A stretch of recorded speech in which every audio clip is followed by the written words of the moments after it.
La Bible révèle que la fin de toute chose est proche et que Dieu appelle tout homme à pouvoir se réjouir de la seconde venue de Jésus-Christ. L'objectif de cette présentation est de vous préparer à être du nombre de ceux qui gardent les commandements de Dieu et le témoignage, la foi de Jésus-Christ.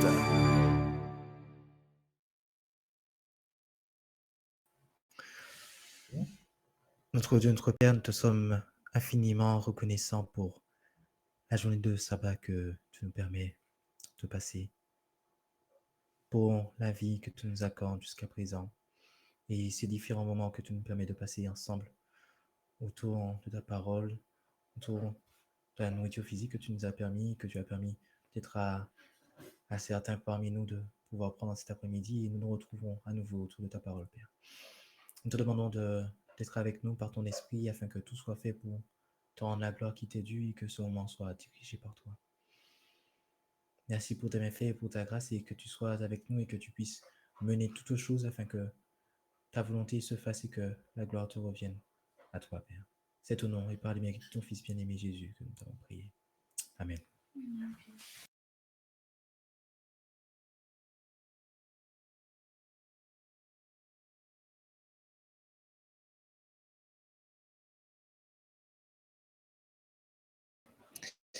Eh bien, sans plus tarder, je laisse la parole au pasteur qui va diriger ce moment.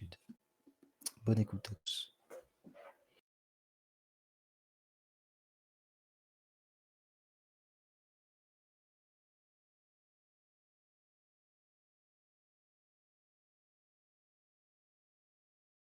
Je lisais donc, je tiens à saluer tout un chacun et je vous souhaite encore une fois un très bon sabbat, que ce soit ceux qui sont avec nous en présentiel, aussi bien que ceux qui suivent ce moment d'études à distance.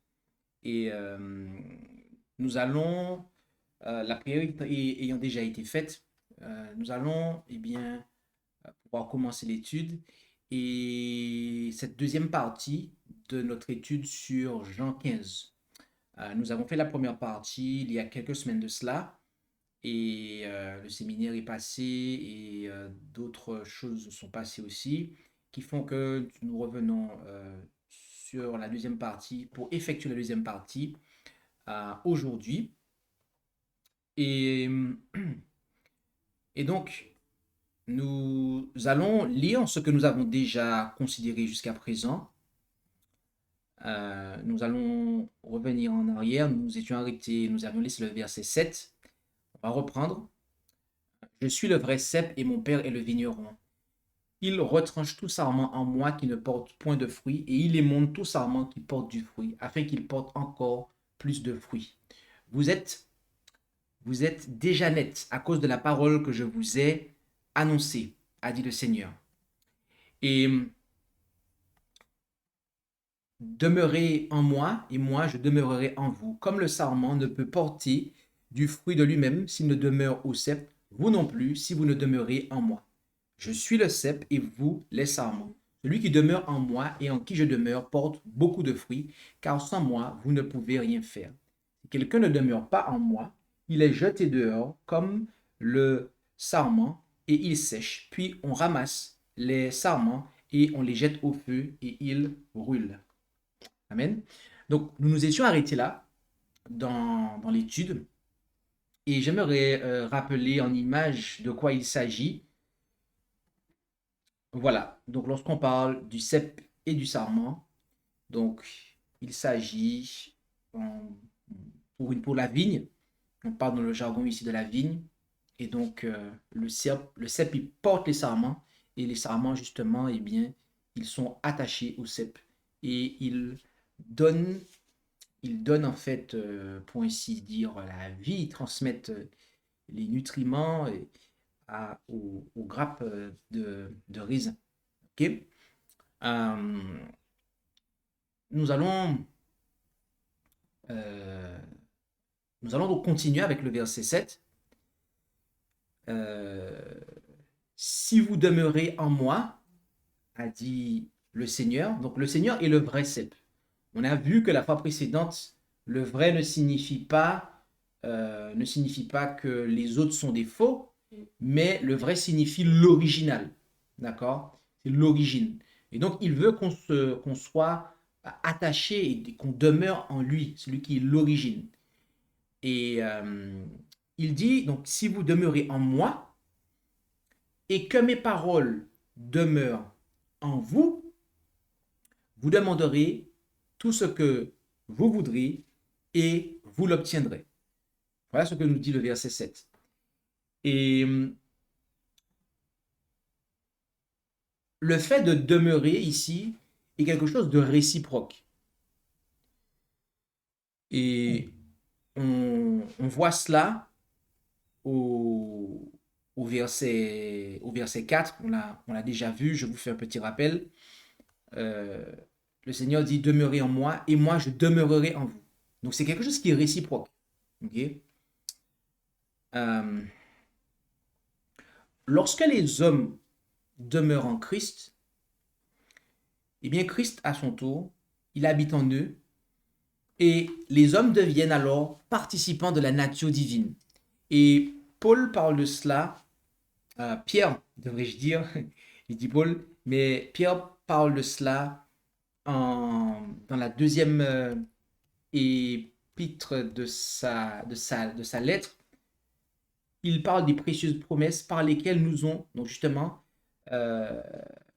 il dit donc par sa vertu, par lesquelles nous ont été données les très grandes et précieuses promesses, afin que par leurs moyens, vous soyez participants de la nature divine, en fuyant la corruption qui règne dans le monde par la convoitise. Donc, ici, il est question de devenir participant de la nature divine. Et c'est quelque chose qui est vraiment intéressant, car tout à l'heure, lorsque je faisais le rappel sur l'image, nous voyons que les sarments, pour pouvoir porter et donner du fruit, ils doivent être attachés au cep.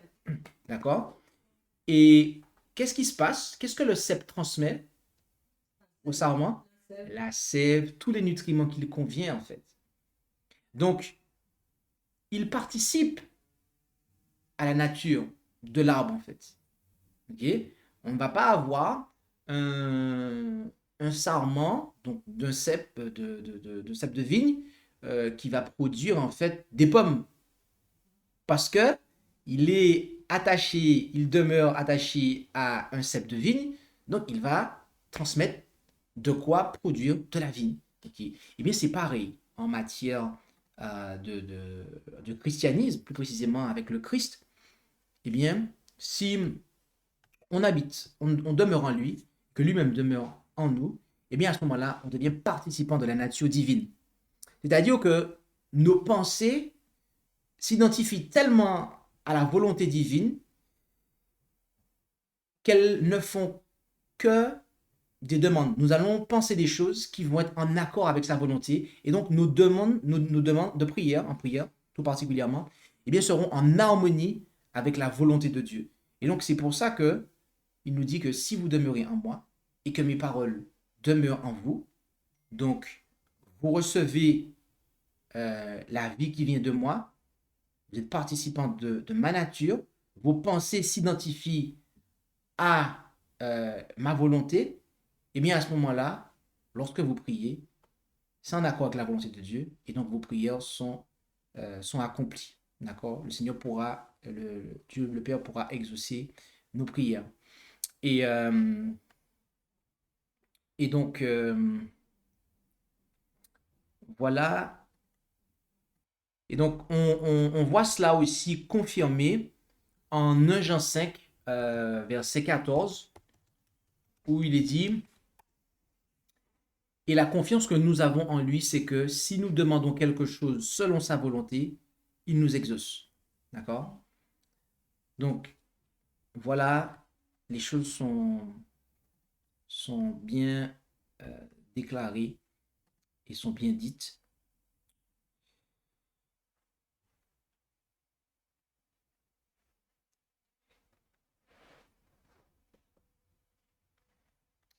Lorsque nous demeurons en Christ et que le Christ habite en nous, eh bien, cela signifie que la volonté, comme on vient de le voir, du Seigneur, et nous avons à cœur de la faire. Et lorsque nous faisons la volonté de Dieu, que nous avons à cœur de la faire et que nous la faisons, eh bien, il n'y a pas le péché qui intervient pour empêcher que nous ayons une réponse favorable à nos prières. D'accord? Parce que lorsqu'on n'a pas la pensée de Dieu, mais qu'on a une pensée qui est du monde, eh bien, ce qui va se passer, c'est il va y avoir des actions qui seront contraires à la volonté de Dieu, le péché, autrement dit. Et cela vient contrecarrer l'exaucement de nos prières. Donc, par contre, quand on est en phase avec Dieu, pas de péché, de pratiquer, je précise, et qui vont venir en fait contrecarrer la volonté de Dieu. Je prends un exemple de ce que je dis là. Par exemple, je prends le cas d'Abraham par rapport à Agar. Ok, il voulait avoir un enfant, mais il l'a fait à sa façon. Il a eu Ismaël à sa façon en fait. Et du coup, c'est venu à contrecarrer la volonté de Dieu. D'accord? Donc, il y a besoin de rester vraiment attaché au Seigneur. Et il dit, si vous demeurez en moi et que mes paroles demeurent en vous. Euh, Permettez-moi de pouvoir insister sur cela. C'est Jésus-Christ, il est qualifié comment dans la Bible? Il est la parole de Dieu. D'accord? Il nous dit que en Jean 6, verset 63, les paroles que je vous ai dites sont esprit et vie. Ça veut dire que pour que Christ demeure en nous, il habite en nous, il le fait par sa parole. D'accord? Et par sa parole, son esprit aussi est agissant, puisque c'est par son esprit qu'il a inspiré sa parole. Les deux fonctionnent ensemble. Et donc, il nous fait comprendre que sa parole doit être en nous. Et sa parole doit demeurer en nous. La parole de Jésus doit comment? Demeurer en nous. Qu'est-ce que signifie demeurer pour ceux... On fait un rappel? Faire demeure dans l'esprit. Ok, tu habites ici? C'est ta demeure en fait. Je ne pense pas que tu as plusieurs maisons, tu fais une nuit ici, un petit moment là-bas. En fait, tu demeures ici. C'est là ta résidence en fait. Ok? Dans le cas du sarment, en fait, il est constamment branché. Il passe pas la nuit sur un autre arbre, après il passe la journée sur cet arbre-là, une autre arbre, etc. Vous comprenez? Et voilà comment la parole doit être pour nous. La parole de Dieu, la Bible en fait. Elle doit demeurer en fait. C'est pour ça qu'il nous est dit, je serre ta parole dans mon cœur. C'est vraiment dans ce sens-là, en fait. Dans le même sens que on a le sarment qui est attaché au cep. C'est de cette même façon-là que la parole de Dieu, nous devons nous y attacher, en fait. Nous devons la considérer et la conserver en nous. Donc, ces paroles-là montrent que l'habitation du Christ n'est pas une expérience entièrement mystique et inexplicable. Vous comprenez? Les hommes reçoivent le Christ en recevant sa parole. En se nourrissant de cette parole, eh bien, il éclaire leur esprit. En se nourrissant de la parole du Christ, eh bien, le Christ va nourrir l'esprit de l'homme puisque les paroles sont esprit et vie. Et lorsque les hommes choisissent intelligemment de suivre cette parole et d'y obéir implicitement, grâce à la puissance que le ciel leur accorde, eh bien, le Christ, qui est l'espérance de la gloire, est alors formé en nous. D'accord? Comme on peut le voir en Colossiens 1, verset 27. Colossiens 1, verset 27, où il est dit « À qui Dieu a voulu faire connaître quelle est la richesse de la gloire de ce mystère parmi les gentils, savoir Christ en vous, l'espérance de la gloire. » De plus, pour que cette expérience soit quelque chose de constant, pour que cette expérience soit constante, eh bien, les hommes doivent se nourrir quotidiennement de la parole. Ça doit être une expérience, en fait, quotidienne. Je prends à titre de référence Jean 6, verset 53. Jésus leur dit, en vérité, je vous le dis, si vous ne mangez la chair du Fils de l'homme et si vous ne buvez son sang, vous n'aurez point la vie en vous-même. Okay? Et au verset 63 que j'ai cité tout à l'heure, sans le lire, c'est l'esprit qui vivifie, la chair ne sert de rien. Les paroles que je vous dis sont esprit et vie.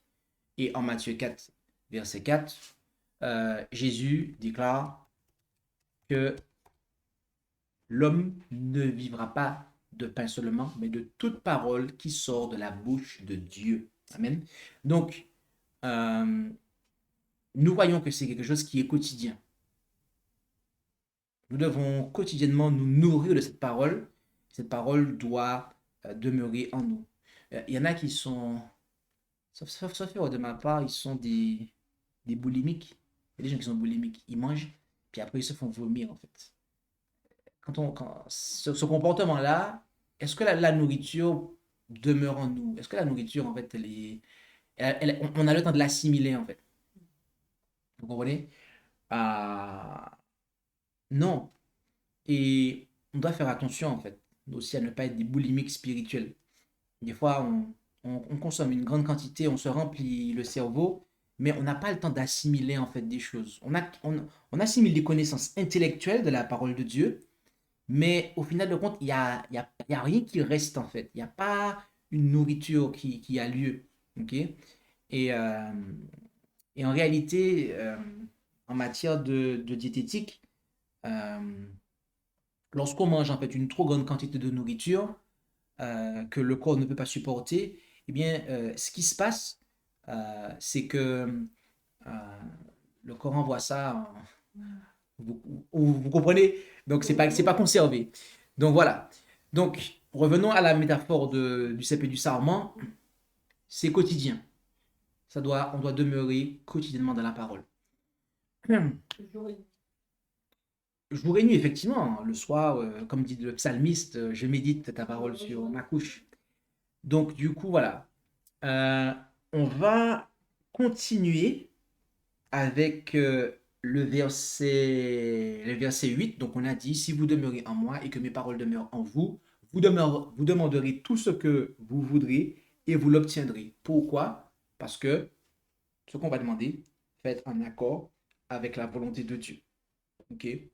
Ça va être en accord avec la volonté de Dieu. Pourquoi mes prières ne sont pas exaucées? Vous avez la réponse. Vous avez la réponse. Ok? Voilà. Donc, que la volonté de Dieu soit faite. Et voilà.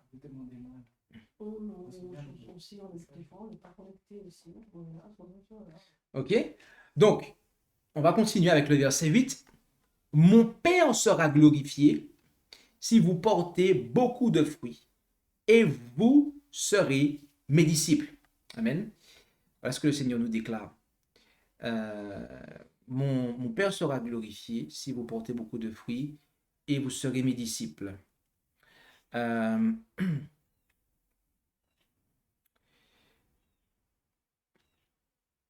Le vigneron se glorifie lorsque ses plants portent du fruit. Je suis sûr que chaque fois que vous avez pour ceux qui ont eu l'occasion de faire de l'agriculture, lorsque vous voyez que ce que vous avez travaillé porte du fruit, vous êtes content. Vous vous dites, ça porte du fruit. Je suis content, j'ai passé du temps dans le jardin, j'ai investi du temps et je vois le résultat en fait. C'est la même chose pour Dieu en fait. C'est le vigneron en fait. Et il se réjouit de voir que lorsque l'être humain est branché, il reste branché à Christ, à son Fils, et bien qu'il voit la vie de son Fils être transmise aux croyants et que le croyant porte du fruit. Okay? Ainsi, la gloire revient à Dieu lorsque son image, son caractère, se reflète dans la vie de ceux qui suivent Jésus, les disciples de Jésus. Satan prétend que les exigences de Dieu sont trop sévères et que les hommes ne peuvent pas atteindre l'idéal de la perfection chrétienne. Ainsi, le caractère de Dieu est justifié lorsque les hommes, par la grâce divine, deviennent participants de la nature divine. C'est à ce moment-là. Et toutes les accusations de Satan sont prouvées être fausses dans ces conditions-là. Donc, mon Père sera glorifié si vous portez beaucoup de fruits. Si vous portez beaucoup de fruits. Et il y a de quoi porter beaucoup de fruits. Pourquoi? Parce que c'est le vrai cep, l'original. D'accord? C'est pas un petit sarment de première qualité. On a vraiment le vrai cep. D'accord? On est connecté à l'homme parfait, le nouvel Adam. OK? Et donc, il y a de quoi porter beaucoup de fruits. Il y a de quoi porter beaucoup de fruits. Le reflet des grâces chrétiennes, donc du caractère chrétien, est la preuve de la qualité de disciple. C'est ce que le Seigneur nous dit. Si vous portez beaucoup de fruits, vous serez mes disciples. D'ailleurs, avant de pouvoir être baptisé, le Seigneur dit, faites de toutes les nations des disciples, baptisez-les et enseignez-les. Donc, il doit y avoir cela. Avant de pouvoir être baptisé, on doit manifester qu'on est branché au Christ. On doit manifester qu'on est son disciple, donc on est branché à lui. Être un disciple du Christ, euh, c'est pas comme les gens le sont, c'est pas être un follower comme on suit une chaîne YouTube. Vous comprenez? Là, ils reçoivent une notification, ils voient de la vidéo, et puis après, ils font leur journée. Ah, une vidéo qui tombe le lendemain, je regarde, et après, je fais ma journée. On est constamment branché à Jésus, en fait. Et donc, ça doit se manifester. Donc, le Seigneur demande cela. Avant le baptême, d'être un disciple. Et un disciple, il se manifeste parce qu'il porte du fruit. Pourquoi il porte du fruit? Parce qu'il est branché à Jésus. Il suit Jésus. Dans le sens qu'il est branché à Jésus. C'est cela un disciple. C'est quelqu'un qui est branché.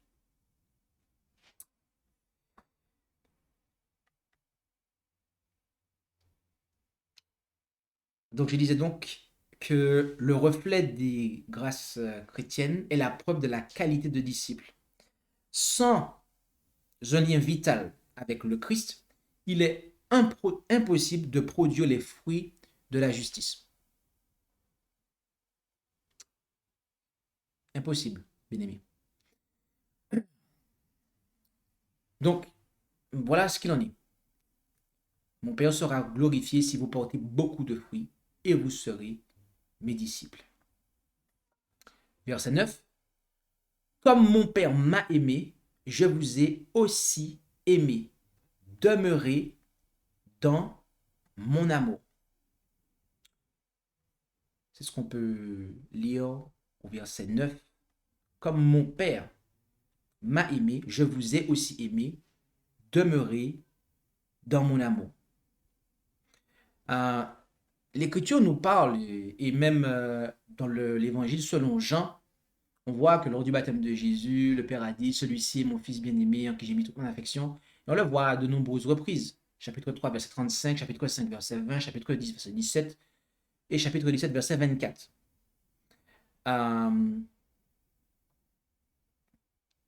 Et le Seigneur nous dit que la façon dont le Père nous aime, Jésus nous dit que la façon dont le Père nous aime, la façon dont le Père, plus précisément, l'aime lui, eh bien, cet amour-là, c'est ce qu'il a pour nous, en fait. Cet amour-là, c'est ce qu'il a pour nous. Et il nous demande de demeurer dans cet amour. Autrement dit, parce qu'on est branché à Jésus, eh bien, on sera capable de pouvoir aimer comme Dieu aime. Comme Jésus aime. Et Jésus, il aime en fait de cette même façon-là. Donc, c'est là, en fait. Demeurer en Christ signifie demeurer à l'abri de son amour. C'est quelque chose de réconfortant, n'est-ce pas? C'est réconfortant de savoir que l'amour du Christ pour nous est aussi constant que l'amour du Père pour le Fils. Et on nous dit que plus encore, le Père lui-même vous aime, du même amour qu'il aime le Fils. Et il nous dit de demeurer dans son amour. La connexion qu'on a avec le cep nous permet justement de demeurer dans cet amour.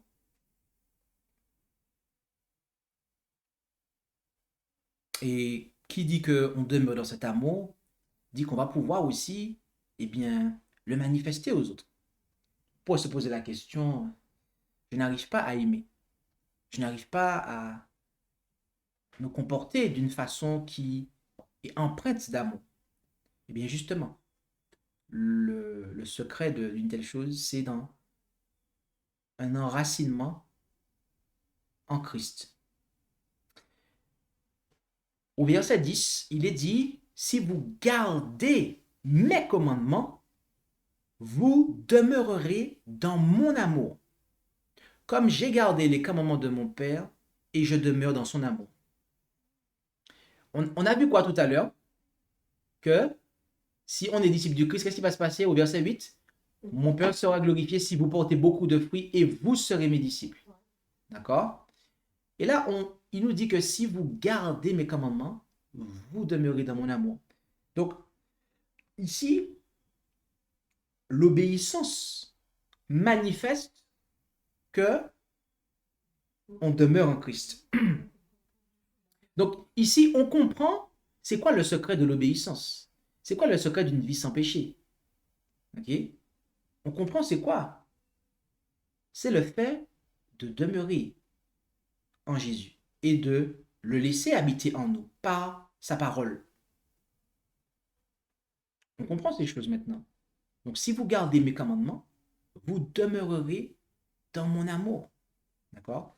Si vous gardez mes commandements, vous demeurerez dans mon amour. Comme j'ai gardé les commandements de mon Père et demeure dans son amour. Donc, nous voyons cela et avec le recul, Jésus pouvait dire en toute confiance, j'ai gardé les commandements de mon Père. En effet, il a toujours fait ce qui plaisait à son Père, comme il le dit au chapitre 8 au verset 29. Il n'a point commis de péché, il ne s'est point trouvé de fraude en lui, comme le dit Pierre en 1 Pierre 2 verset 22. Sa vie sans péché a prouvé qu'il était possible aux hommes, avec l'aide divine, d'observer les commandements. Et donc, il se prend en référence pour nous. Si vous gardez mes commandements, vous demeurerez dans mon amour, comme j'ai gardé les commandements de mon Père et demeure dans son amour. Et demeure dans son amour.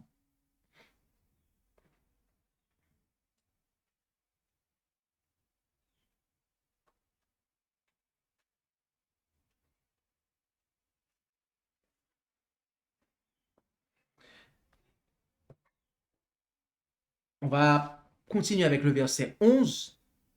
Je vous ai dit ces choses afin que ma joie demeure en vous et que votre joie soit accomplie. La joie du Christ réside dans la conscience d'une mission accomplie avec succès. Le Sauveur était heureux d'accomplir le dessein divin, le dessein de son Père, au travers de la rédemption de l'homme et d'endurer pour que les hommes soient sauvés. Le but de sa vie était de glorifier son Père.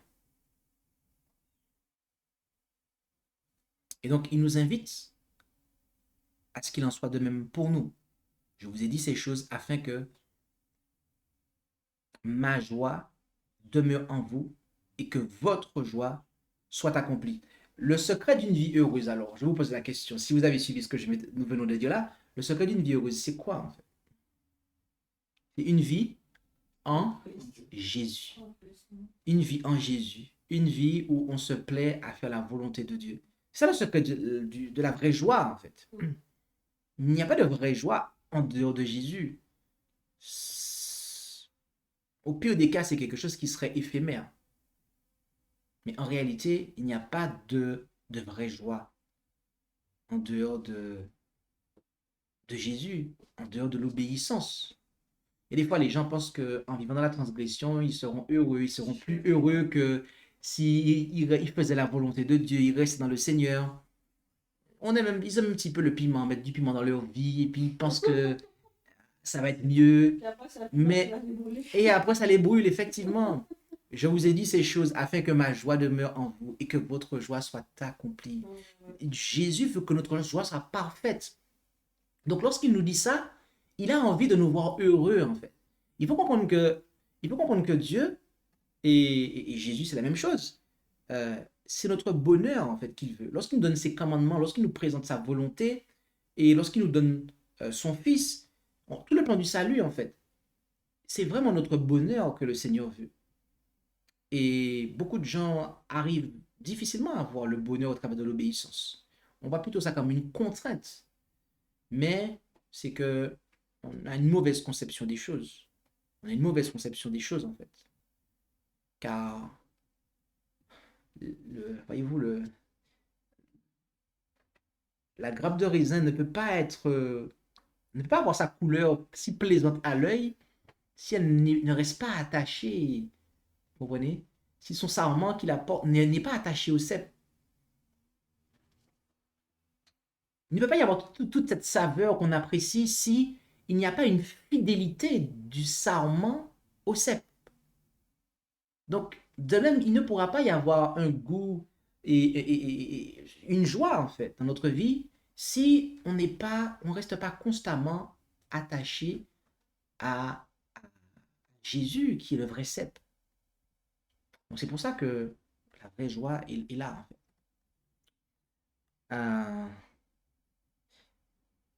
La joie est la deuxième des grâces de l'esprit, énumérée par Paul en Galates 5, verset 22.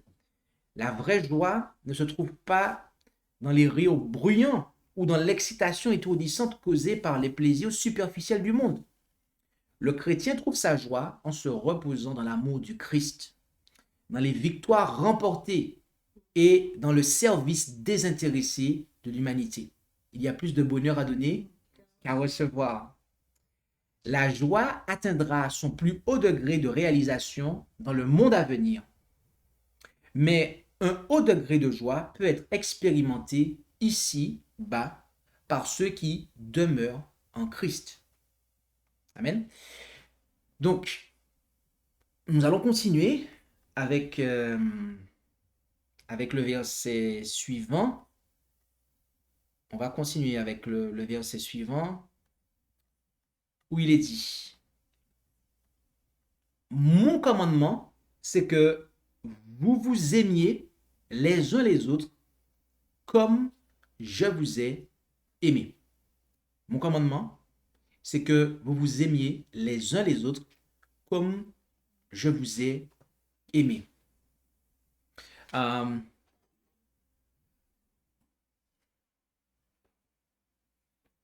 Le Seigneur Jésus, eh bien, il nous parle ici de commandement. Est-ce que c'est quelque chose qui va paraître difficile de pouvoir s'aimer les uns les autres si on est vraiment attaché en Christ? Non, ça sera pas quelque chose de difficile. Donc lorsqu'il parle de commandement ici, si on a en tête tout ce qu'on a vu, eh bien, on comprend vraiment que c'est la suite logique des choses. Mais il précise, il dit que c'est un commandement. C'est que vous vous aimiez les uns les autres comme je vous ai aimé. De la même façon. Donc lui-même aussi, en fait, il a reçu cela, en fait. Mais ce n'est pas quelque chose de contraignant.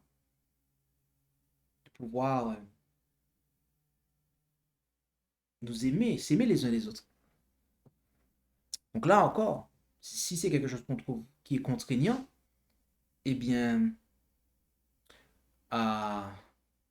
il nous faut revoir notre attachement au Christ. Et on va terminer avec le verset suivant, le verset 13. Nul n'a un plus grand amour que celui qui donne sa vie pour ses amis. OK?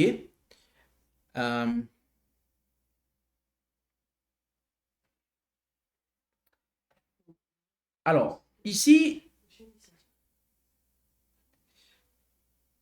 l'accent n'est pas mis sur les... L'accent n'est pas tellement mis sur les amis, mais plus sur le fait de donner sa vie pour eux. C'est-à-dire, il n'y a pas de plus grand amour pour ceux qui lui sont chers que de donner sa vie pour eux.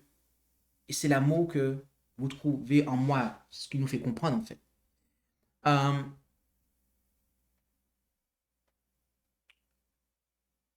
Le commandement nouveau enjoignait aux disciples d'exercer les uns envers les autres le même amour que Jésus avait manifesté envers eux. L'étendue de cet amour est maintenant révélée par Jésus. Cet amour a conduit Jésus à donner sa vie pour eux. Mais cependant, voyez-vous, son amour a dépassé ce qu'il recommande maintenant. Jésus nous dit quelque chose. En effet, il nous dit, nul n'a de plus grand amour que de donner sa vie pour ses amis. Est-ce que c'est vrai ça? C'est parole de l'évangile. Donc on doit y croire. Tout le monde est d'accord avec ça? Tout le monde est d'accord avec ça? Pourquoi tu dis non? Tu ne crois pas en Jésus, toi? Tu contestes Jésus. Tu contestes Jésus. Attention. Jésus dit, nul n'a de plus grand amour que de donner sa vie pour ses amis. Il n'y a pas de plus grand amour. C'est ce que Jésus dit. C'est la vérité. On est tous d'accord avec ça. Alors, rendons-nous en Romains 5 et soyons vraiment attentifs. Romains 5, et lisons à partir du verset 6 jusqu'au verset 8. Car lorsque nous étions encore sans force, Christ est mort en son temps pour des impies. Car à peine mourrait-on pour un juste, peut-être se résoudrait-on à mourir pour un homme de bien. Mais Dieu a fait éclater son amour envers nous, en ce que, lorsque nous étions encore ses amis, Christ est mort pour nous. Pourquoi tu me regardes comme ça? Tu as suivi ce qui s'est passé? Qu'est-ce que le texte dit? Lorsque nous étions, en ce que lorsque nous étions encore des amis de Dieu, Christ est mort pour nous. C'est ce que le texte dit? C'est pas ce que le texte dit. Et le texte dit, mais Dieu fait éclater son amour envers nous en ce que lorsque nous étions encore des pécheurs, Christ est mort pour nous. Or, Jésus a dit quoi? Nul n'a de plus grand amour que de donner sa vie pour ses amis. Et Jésus l'a fait pour qui? Pour des ennemis du royaume de son Père. Je ne sais pas s'il faut que je fasse des commentaires sur ça. Si tout le monde a compris ça, il n'y a pas de commentaire à faire. Il n'y a pas de commentaire à faire. Parce que s'il n'y a pas de plus grand amour que de donner sa vie pour ses amis, c'est l'amour infini. Mais alors c'est quoi cet amour qu'on donne sa vie pour les ennemis du gouvernement de son père? C'est quoi ça? En tout cas, je ne sais pas si parmi vous, il y a des parents, mais je ne sais pas si vous seriez prêt à donner la vie de votre enfant pour quelqu'un qui a promis de vous éliminer, en fait. Vous ne serez pas à donner la vie de votre enfant pour quelqu'un qui a promis de vous éliminer, qui s'est chevillé au corps, mandaté de renverser votre vie? Vous allez donner la vie de votre enfant pour cette personne-là? Ah ouais. Non. C'est ce que Dieu a fait, mes amis. Gloire à Dieu. Gloire à Dieu. On va s'arrêter là. Et on m'a demandé que je m'arrête là. J'ai été sommé de m'arrêter. Et donc, nous allons, euh, nous allons avoir un moment de questions-réponses. Et pour ceux qui en éprouvent le besoin, n'hésitez pas et nous allons bien pouvoir répondre.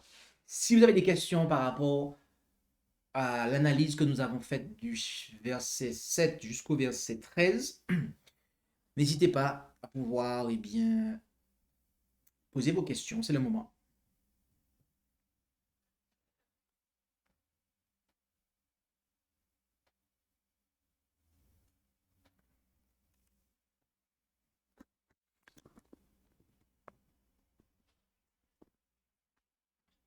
Et effectivement, comme tu le soulignais, c'est le moment de questions-réponses. Donc, alors de mon côté, il n'y en a pas pour le moment, puisqu'on me dit que c'était limpide, il semblerait. Pour celles et ceux qui sont en ligne, eh bien, n'hésitez pas à pouvoir poser vos questions à l'écrit. Et si de ton côté également, Jean-Christophe, il y a des questions, qu'il n'hésite pas. Vous avez des questions? De mon côté, il semblerait qu'il n'y ait pas de questions.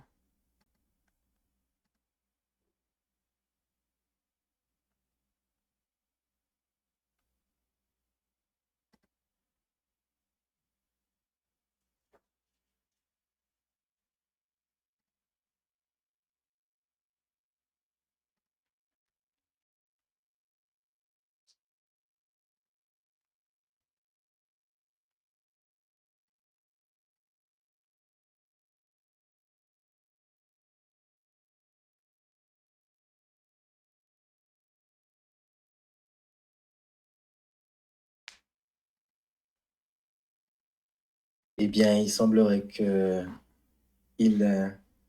n'y ait pas de questions et que ça a été clair pour tout le monde. Et on verra du coup cela.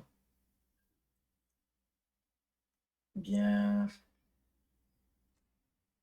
nous allons simplement clôturer ce moment en chantant déjà et c'est la place afin de pouvoir prier. Amen. Eh bien, je vous invite à pouvoir prendre la position qui convient pour la prière finale.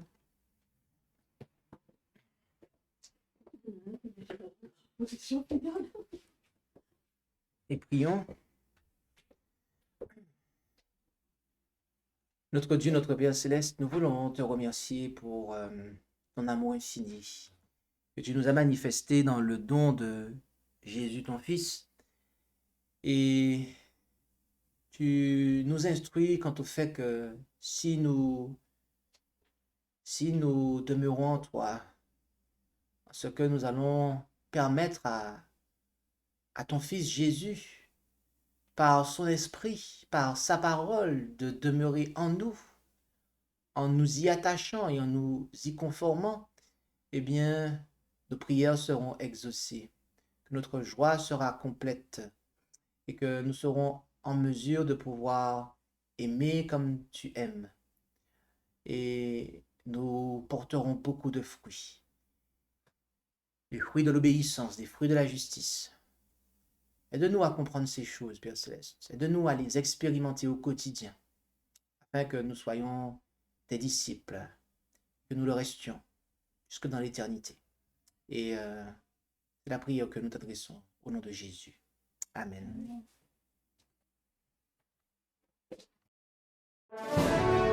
Merci d'avoir écouté cette présentation avec intérêt. Pour plus d'informations, consultez notre site internet lereste.org et suivez-nous sur Facebook ainsi que sur YouTube à @lereste. Vous pouvez aussi nous contacter par email à info@lereste.org ou par téléphone au +33 6 12 60 13 69.